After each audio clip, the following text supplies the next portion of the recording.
La convoitise nous fait souvent réaliser que l'herbe n'est pas toujours verte ailleurs.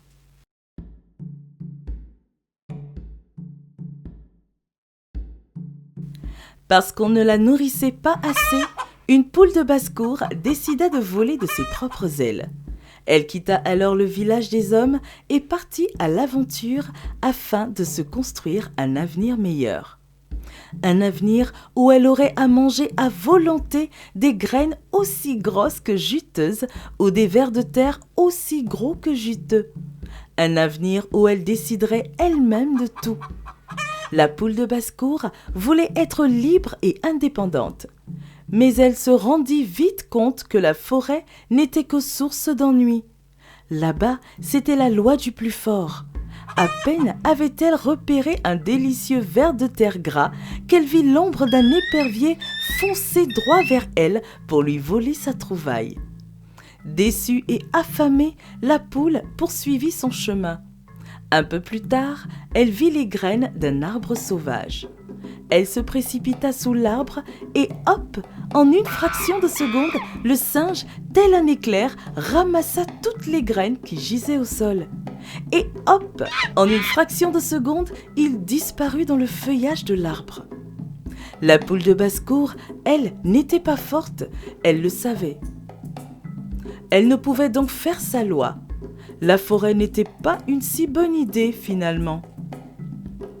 Et si on essayait la savane, se dit-elle. La poule quitta rapidement cet endroit sinistre et se dirigea vers la savane. La savane l'accueillit à bras ouverts avec ses herbes et ses arbustes s'étendant à perte de vue. Ce nouvel endroit représentait pour la poule de basse-cour un nouvel espoir où elle pourrait se construire un meilleur avenir. Pas de singe ni d'épervier dans les alentours, mais au loin, le puissant et terrifiant rugissement d'un lion. Si puissant et si terrifiant qu'il fila à la poule la chair de poule. La poule de basse-cour n'était pas forte, elle le savait. Elle ne pouvait donc faire sa loi. La savane n'était pas une si bonne idée finalement. Ni dans la forêt, ni dans la savane, elle ne pouvait être libre et indépendante. Désillusionnée, elle décida de rentrer à la maison. Sur le chemin du retour, dans un village à proximité du sien, la poule de basse-cour vit une basse-cour plus grande et plus propre que celle dans laquelle elle vivait. Les poules y étaient bien grosses et bien grasses. Mais pourquoi dans sa basse-cour à elle, les poules étaient si maigres ? C'est ce qu'elle va essayer de découvrir.